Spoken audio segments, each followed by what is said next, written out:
আমরা মুসলমান যত আছি, তাহলে আমরা মনে প্রাণে বিশ্বাস করি যে আমাদের ধর্ম সঠিক, আমরা একদম সঠিক পথে আছি। আর কিন্তু আপনাদের, আল্লাহ কিন্তু কোরআনে স্বয়ং বলছে যে আপনাদের কখনো হেদায়েত দান করবে না। আচ্ছা, তাহলে আল্লাহ কি কিন্তু আমাদের কোনো স্বয়ং দোষ আছে? কোরআনেই বলে দিয়েছে। আমাদের আল্লাহ যদি হেদায়েত আমাদের না দেন, না, তাহলে সেটা কি আমাদের আপনাদের দোষ নাকি আপনারা নতুন আল্লাহর করে দোষ? যান। আচ্ছা, আল্লাহ যদি আমাদেরকে হেদায়েত না হেদায়েত তো দেন, দিবে না, হেদায়েত তো সবাইকে দেয় না। আচ্ছা আল্লাহ দিচ্ছে না আমাদেরকে হেদায়েত, তাহলে সেটা কার দোষ হবে বলেন তো? সেটা কি আমার দোষ হবে নাকি আল্লাহ আল্লাহ আমাকে দিচ্ছে না? ধরেন আপনাকে আমি 1 লক্ষ টাকা দিব না, এখন ধরেন আপনাকে আমি হুম, খাবার দিব না, আটকায় রাখছি একটা ঘরে, খাবার দিব না, তো তো আপনি ভাই মরবেনই, তো মরবেন না? আল্লাহ আমাকে হেদায়েত দিচ্ছে না, তা তো অবশ্যই। তাহলে আমি এখন কি করতে পারি ভাই? তাহলে এখন আপনাকে আল্লাহ সবকিছু এত নিয়ামত দিয়েছে, এত কিছু আপনাকে, এত সুন্দর আপনার চেহারা দিয়েছে, এত সুন্দর যোগ্যতা কিন্তু দিয়েছে, হেদায়েত তো দিল তা না, আপনারা হেদায়েত এত তো দিল কিছু না। জানার পর না, আমাকে তো হেদায়েত এখন দিচ্ছে যদি না তো আপনি ভাই। খুন করেন তাহলে কি, এখন যদি এখন যদি আপনি খুন করেন তাহলে আল্লাহ দোষ দিবেন? না না, আমি আল্লাহর এটা দোষ, বলেন, যদি তো আপনি সেটা এখন মনে পরের করেন। ব্যাপার, কিন্তু আমাকে তো হেদায়েত দিচ্ছে না, আমি যে সত্যের পথ জানবো, হেদায়েতটাই তো দিচ্ছে না। খুনের ব্যাপার তো পরে, খুন খারাপের কথা তো পরে আসবে, কিন্তু আমাকে যে সত্যের পথটা দেখাবে, এ- আমাকে যে সত্যের পথটা দেখাবে, হুম, সেটা যদি আল্লাহ না দেখায়, তাহলে আমাকে আবার পরে দোজকে নিয়ে যদি মারপিট করে, আবার আগুন দিয়ে ফ্রাই করে, চিকেন ফ্রাই করে, মানুষ ফ্রাই করে, গ্রিল বানায় আমারে, হ্যাঁ, তাহলে ভাই এটা কেমন কথা হইলো আপনি বলেন তো? আপনারে হেদায়েত দিল, আমারে দিল না, তারপরে আমারে নিয়ে পিটাইলো, বা এটা কি ন্যায় বিচার হইলো? আপনার তো মানুষ আশরাফুল মাখলুকাত, মানুষের মাঝে সম্পূর্ণ বুদ্ধি বিবেক আছে, তা আপনারা না না, বুদ্ধি যদি বিবেক আপনিও দিছে তো এখনো ভাই, কবুল আমি বা বলেছি ঠিক তবা আছে, বুদ্ধি বিবেক, তবা বুদ্ধি বিবেক কবুল তো করে দিছে, আসেন, কিন্তু তাহলে হেদায়েতটা তো দেয় নাই। হেদায়েতটা তো দেয় নাই ভাই, বুদ্ধি বিবেক দিলেই তো হইলো না, হেদায়েত তো, হেদায়েতটা তো দিতে হবে। হেদায়েত দেয় না ঠিক। আমি আপনাকে বলতেছি যে আপনি যদি এখনো কবুল করে, মানে তবা করে আসেন, না না, তাহলে আমার আপনাকে হেদায়েত দিয়ে হেদায়েত দিল। না দিলে আমি কবুল ফাঁকা কিভাবে কথা। করবো? আশ্চর্য! আল্লাহ যদি নির্দেশ না দেয়, তাহলে আমি কবুল কিভাবে করবো ভাই? আমার পক্ষে তো আল্লাহর সাথে মাতবাড়ি করা কি আমার পক্ষে সম্ভব? বলেন, এখন আপনি বলেন। আপনি যদি আল্লাহ সামনে যদি না ভাত দেয়, রাখি, না না, শোনেন, আল্লাহ যদি হেদায়েত না দেয়, আল্লাহ যদি আমার মুখ দিয়ে না বলায় কবুল, তাহলে কি আমি কবুল বলতে পারবো? আমার পক্ষে, আমার মতো সামান্য একজন মানুষের পক্ষে আল্লাহর সাথে মাতবাড়ি করা সম্ভব? আল্লাহ বলেন। তেমন করে প্রতিটা মানুষকে সৃষ্টি করছে, আল্লাহ প্রতিটা মানুষকে নিজস্ব বুদ্ধি বিবেক ক্ষমতা দিয়ে না সৃষ্টি না, করছে। বুদ্ধি বিবেক তো দিয়েছে, মানুষের কিন্তু এটা, হেদায়েতটাও তো দিতে হবে। বুদ্ধি বিবেক দিলেই তো আর হইলো না, হেদায়েতটাও তো দিতে হবে। হেদায়তটাও হেদায়তটাও হেদায়েত কে কিন্তু দিব? মনে করছেন যে হেদায়তটাও এখন, হেদায়ত আল্লাহ দিবে, অবশ্যই আল্লাহ দিবে। তাহলে আল্লাহ হেদায়েত না দিলে আমি, আমারে ভাই দোজকে নিয়ে মারপিট করলে লাভ আছে? আপনার এই হেদায়েতটা দিল, আল্লাহ আমারে দিল দিবে না, এখন আপনাকে। তাই না? আমারে আল্লাহ নিয়ে আপনাকে পিটাইলো। ভাত দিয়েছে, আপনার সামনে রাখি, আপনাকে না সামনে ভাই, রাখি দিল, এখন আপনার যে ধরেন ধরেন আপনার আপনার আপনার কাছে মানে হলো, ধরেন আপনার আমি ভাত দিছি, এক প্লেট ভাত দিছি, আপনার হাত দুইটা আটকায় রাখছি এবং মুখে হুম, কষ্টে মেরে রাখছি, তো আপনি কি ভাত খেতে পারবেন? হুম, আপনার আমি না, ভাত, তার তো গরুর তো মাংস, অসম্ভব। মুরগির মাংস, শাকসবজি সব দিছি, কিন্তু আপনার মুখটাও বন্ধ করে রাখছি, আর হাতও বাইন্ধা রাখছি, তা আপনি খাইতে পারবেন? আপনার তো মুখটা খুলে দিতে হবে, না, হাতটা তাকে খাওয়া খুলে যায়। দিতে হবে, তখন তো আপনি খেতে পারবেন। মানে আসল জিনিস তো দিতে হবে, হেদায়েত তো দিতে হবে, হেদায়েত না দিলে ভাত আমি খাবো কেমনে? আমার মুখে যদি কষ্ট মেরে রাখে, আমি ভাত খাবো কেমনে? বলেন, সেটা আপনারা ঠিক হেদায়েত আছে, দিল। কিন্তু ওই না না, আপনি বলেন, আপনি ওই যে বলেন, আপনি সব, নিজে একটু চিন্তা করে বলেন, আপনি নিজে একটু চিন্তা করে বলেন ভাই, একটু বুদ্ধি খাটায় বলেন, যে একজন মানুষের হেদায়েত দিল না, না দিয়ে তারপর দোজকে নিয়ে তারে মারপিট করতেছে বেচারা, লোকটারে হেদায়েতটা দিল না, না দিয়ে মারপিট করলো, এটা কি কোনো ন্যায় বিচার হইলো? না, তা আপনার তো ভাই, অবশ্যই না, এটা তো আপনার হ্যাঁ, যে আপনার, না উদাহরণটা ভাই, দিলেন আমি আপনি। নিশ্চিত, আমি নিশ্চিত আপনার একটু বুদ্ধি বিবেচনা আছে, আপনি একটু চিন্তা করতে পারেন, আপনি একটু চিন্তা করে দেখেন, যে হজরত মোহাম্মদকে কিন্তু আল্লাহ 5 বছর বয়সী তার সিনা সাফ করে তাকে পরিষ্কার করে দিচ্ছে, পাপ মুক্ত করে দিচ্ছে, এটা হাদিসে আছে তাই না? হাদিসে আছে না? জিব্রাইল এসে সিনা সাফ করে দিছে, আছে না? কিন্তু আমারে কিন্তু ভাই সিনা টিনা সাফ করে তা তো নাই। সে অনেক, আপনি নবীর সাথে তো নিজেকে তুলনা করলে তার না হলো না না না, ভাই। না না, নবীর সাথে আমি তুলনা করতেছি না, আমি বলতেছি এখানে যে একজনকে 5 বছর বয়সী সিনা সাফ করে দিল, সে সে তাকে একটু আল্লাহ একটু স্বজন প্রীতি করলো, হ্যাঁ, স্বজন প্রীতি হুম, করলো, যেমন ধরেন শেখ হাসিনা যদি শোনেন, শেখ হাসিনা যদি মন্ত্রী হিসেবে হ্যাঁ। তার পরিবারের লোকজনদেরকে মানে সিলেক্ট করে, তাহলে সেগুলো আমরা স্বজনপ্রীতি বলি, তাই না? ধরেন আপনার অনেক ক্ষমতা আছে, হুম হুম। আপনি আপনার ক্ষমতা ব্যবহার করে আপনি বিভিন্ন পজিশনে আপনার আত্মীয় স্বজনদের বসাইলেন, সেটাকে আমরা স্বজনপ্রীতি বলবো, তাই না?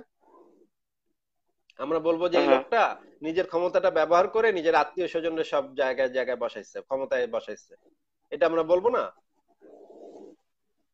তা এখন তো আল্লাহ অবশ্যই। করলো কি, আল্লাহ কিন্তু করলো কি, হজরত মুহাম্মদের সিনা সাফ করলো, তারপরে অন্যান্য নবীদেরকে মানে 1 লক্ষ কত কত নবীদেরকে হেদায়েত দিল, তারপরে অনেক মুসলমানদেরকে হেদায়েত দিল, সবাইকে সবাইকে হেদায়েত দিল, কিন্তু আইনস্টাইনের মতো একজন মানে ভালো মানুষরা হেদায়েত দিল না।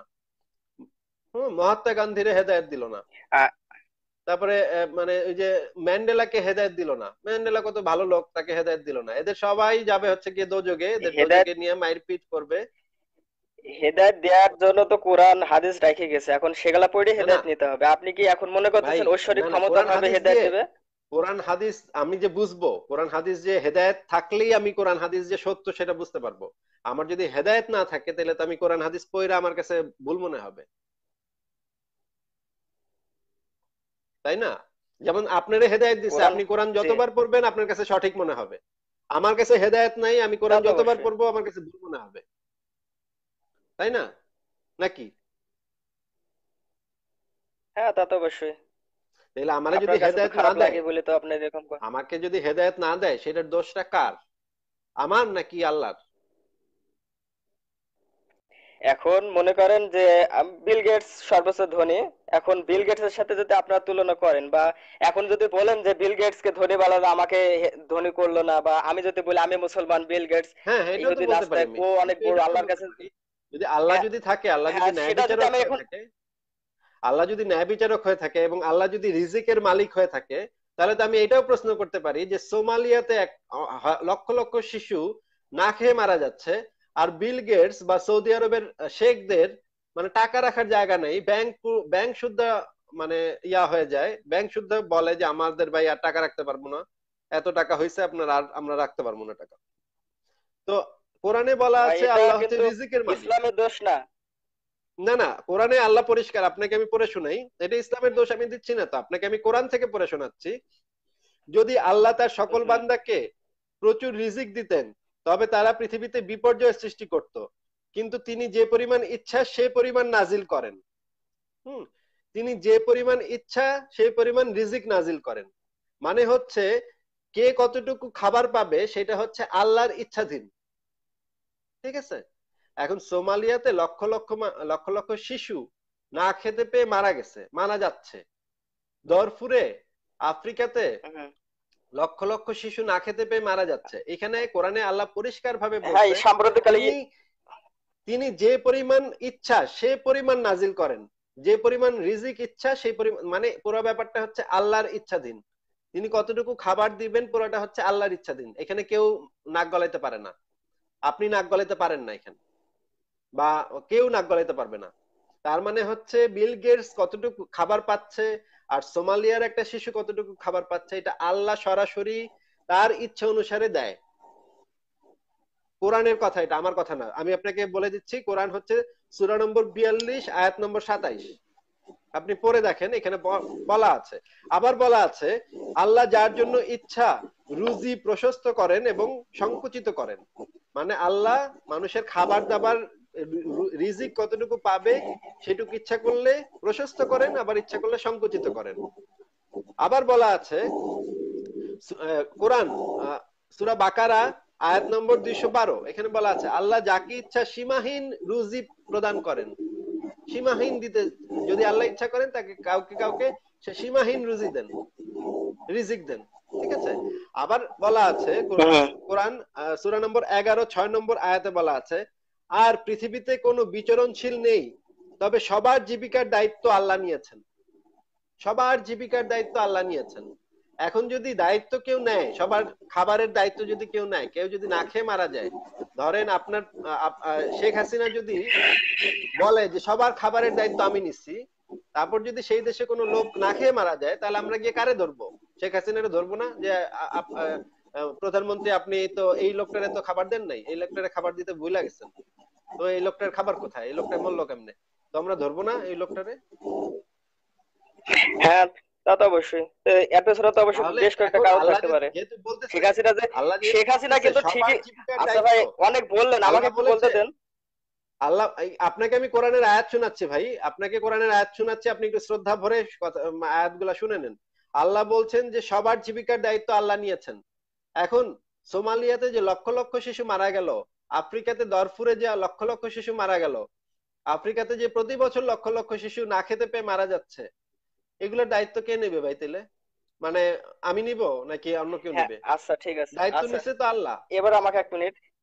হ্যাঁ, আপনি যেমন আমাদের পিএম এর কথা বলেন, অনারেবল পিএম মানে প্রধানমন্ত্রীর কথা বললেন যে উনি একটা দায়িত্ব, অনুষ্ঠানের দায়িত্ব দিয়েছে খাবারের, যে কেউ না পেলে তাকে ধরবে। উনি কিন্তু ঠিক 100 জনকে দাওয়াত করলে 100 জনের মানে বন্টন করবে, কিন্তু হয়তোবা কোনো রাজনৈতিক কারণে বা যে কোনো কারণে দু একটা মানুষ না পাইতে পারে, সেটা কি হ্যাঁ, আমাদের হলো প্রধানমন্ত্রী মানে প্রধানমন্ত্রীর দোষ হবে? বুঝতে পেরেছি আপনার কথা। যেমন সেটা কি ধরেন প্রধানমন্ত্রীর যে দোষ হবে? প্রধানমন্ত্রী, ধরেন হ্যাঁ বুঝতে পেরেছি আপনার কথা, ধরেন প্রধানমন্ত্রী প্রত্যেক বাসায় খাবার পাঠাইছে, কিন্তু এক বাসায় যখন খাবার হুম। পাঠাইতে নিছিল, যেই বেটায় খাবারটা নিয়ে গেছিল সেই বেটায় একটা চোর ছিল, সে বেটাটা খাবারটা মেরে দিছে, মেরে দিয়ে ওই লোকটার আর দেয় নাই, ওই লোকটা না খেতে পেয়ে মারা গেছে, তাই না? হুম। আচ্ছা, এইরকম ঘটনা প্রধানমন্ত্রীর ক্ষেত্রে হতে পারে, ঠিক আছে, আমরা মেনে নিতে পারি যে প্রধানমন্ত্রীর হয়তো এই ধরনের মিস্টেক হতে পারে। কিন্তু আল্লাহর কি এই ধরনের মিস্টেক হতে পারে? ধরেন আল্লাহ জিব্রাইলের মানে না, মিকাইলরে পাঠাইলো কখনো না। খাবার নিয়ে, আল্লাহর কিন্তু এই ধরনের মিস্টেক হতে পারে না ভাই। আপনি প্রধানমন্ত্রীর ক্ষেত্রে যেটা বললেন, যে না। যুক্তিটা দিলেন, হ্যাঁ এরকম হতে পারে যে কোনো একটা টাউট বাটপার তার দলে ছিল, সে খাবার ঠিকই পাঠাইছিল কিন্তু ওই বাটায় খাবারটা মেরে দিছে, খাবারটা খেয়ে নিছে, হ্যাঁ চুরি করছে। কিন্তু আল্লাহর ক্ষেত্রে কিন্তু ভাই এরকম আপনি কিন্তু এই লজিক দেখাতে পারেন না। কারণ আল্লাহ কিন্তু জানে যে ওই বেটায় চোর, হ্যাঁ। যে বেটার যে যার কাছে আমি পাঠাচ্ছি সেই বেটা চোর, সে বেটা যে চুরি করে এটা খায় নিবে সেটাও কিন্তু আল্লাহ জানে। আল্লাহ কি করবে, আরেকটা ব্যাকআপ রাখবে, যে এই ব্যাটার চুরি করবে, তাহলে আমি আরেকটা ব্যাকআপ রাখি, আরেকজন গিয়ে দিয়ে আসুক খাবারটা। আল্লাহ কিন্তু এই সিস্টেমে কাজ করবে না ভাই, আল্লাহ কিন্তু সর্বশক্তিমান, আল্লাহ কিন্তু যা ইচ্ছা তাই করতে পারে। আপনি এই কারণে বলতে পারেন না যে এখানে কোনো একটা মিস্টেকের কারণে এর কাছে খাবারটা পৌঁছায় নাই, বা এটা এখানে একটা গ্যাঞ্জাম ছিল, এখানে মানে ট্রাফিক জ্যামের কারণে খাবারটা ঠিক মতো পৌঁছায় নাই, বা মানে বৈদ্যুতিক সমস্যা ছিল, ইলেকট্রিসিটি ছিল না দেখা খাবারটা ঠিক মতো পৌঁছায় নাই। এই ধরনের অজুহাত কিন্তু আল্লাহর ক্ষেত্রে আপনি দিতে পারেন না। প্রধানমন্ত্রীর ক্ষেত্রে আপনি এই ধরনের অজুহাত দিতে পারেন, যে গাড়ি নষ্ট হয়ে গেছিল, গাড়ির টায়ার ওকে। পাংচার হয়েছিল দেখে খাবারটা পৌঁছায় নাই। প্রধানমন্ত্রীর ক্ষেত্রে ক্ষেত্রে আপনি এই ধরনের অজুহাত দিতে পারেন, কিন্তু আল্লাহর ক্ষেত্রে কিন্তু আপনি এই অজুহাত দিতে পারেন না, কারণ আল্লাহ হচ্ছে সর্বশক্তিমান। সে চাইলেই ওই বাসায় খাবারের মানে বৃষ্টি বইতো, তাই না? খাবার ডক ডক ডক ডক করে খাবার নাজিল হইতো না, আসমান থেকে। হযরত মুসা নবীর সময়, তাই কি সম্ভব? হযরত হযরত ঈসা নবীর সময় খাবার টেবিল সহ, আকাশ থেকে খাবার টেবিল সহ নিচে নেমে আসছে, খাবার টেবিল সহ আকাশ এখন আর থেকে সেটা নিচে নেমে কখনো আসছে। সম্ভব না। না না, আল্লাহর পক্ষে সম্ভব ভাই, সবকিছু আল্লাহর পক্ষে সম্ভব, কিন্তু আল্লাহ ওই যে ওই সোমালিয়ার মানে দরিদ্র যে শিশুরা তাদেরকে মরতে দিচ্ছে, হুম। ঠিক আছে, তাদেরকে রিজিক দেয় নাই। আল্লাহ কিন্তু পৃথিবীতে রিজিক কিন্তু পৃথিবীতে যত পরিমাণ মানে খাদ্যশস্য বা যত পরিমাণ সম্পদ আছে, সবই আছে, কিন্তু কিছু কিছু রাজনৈতিক কারণে আজকে পৃথিবীতে এরকম অবস্থা। সেটা আল্লাহ দোষ না না, না কখনো দোষ হতে না না পারে না না। সেটা, আপনি যে না না, একই। আল্লাহ যদি চাইতো, আল্লাহ যদি চায়, তাহলে কি যে রাজনৈতিক নেতারা তাদের মানে আল্লাহর জিনিস কি খায় ফেলতে পারে, আল্লাহর জিনিস লুট করতে পারে? আল্লাহ যদি চায় যে ওই সোমালিয়ার বাচ্চাটার এখন ঘরে বাচ্চাটাকে খাবার দিব, তাহলে দুনিয়ার কোন রাজনৈতিক নেতার ক্ষমতা আছে সেই জিনিস আটকানোর? এগুলো ভাই আল্লাহ কি তো কথা বললেন বলেছে ভাই? যে আপনি আমার তো কাছে আল্লাহ, যদি এই আল্লাহকে পৃথিবীর তো যদি আপনি এক। অপমান করে দিলেন, আপনি তো আল্লাহকে অপমান করে দিলেন। না না কোনো না। এক কথা, না ভাই, আপনি আমার মনে কোনো করেন না আল্লাহ সর্বশক্তিমান, এটা আল্লাহ তো আপনি মনে কোরআনে। করেন না নাকি? আপনি মনে করেন আল্লাহ হচ্ছে একটা ইনশাল্লাহ। পৃথিবীর এবং রাজাদের মতো? আপনি কি সর্বশক্তিমান মনে করেন নাকি আল্লাহকে, নাকি মনে করেন যে পৃথিবীর একটা প্রেসিডেন্ট বা প্রধানমন্ত্রীর সর্বশক্তিমান। মতো ক্ষমতাবান? তো সর্বশক্তিমান হলে তো আপনার এই কথা সর্বশক্তিমান। খাটে না। সর্বশক্তিমান হলে আপনার এই কথা তো আমি যুক্তিতে খাটে এজন্যই না ভাই। বললাম, আমি এজন্যই বললাম যে পৃথিবীতে মানুষের জন্য যথেষ্ট পরিমাণ খাদ্য আছে।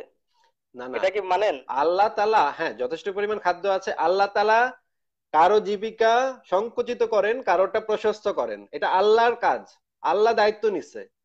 কোরআনের পরিষ্কার বর্ণনা আছে, হুম, কোরআনের আয়াত আছে, সবার জীবিকার দায়িত্ব আল্লাহ নিয়েছেন। এটা দায়িত্ব নিছে, ধরেন আমি দায়িত্ব নিছি, আপনার নিরাপত্তার দায়িত্ব হুম। আমি নিছি। এখন আপনাকে কেউ এসে খুন করে গেল, তাহলে তো লোকে আমাকে এসে ধরবে যে এই তুমি কি নিরাপত্তার দায়িত্ব নিছো, এই লোক খুন হয়ে গেছে।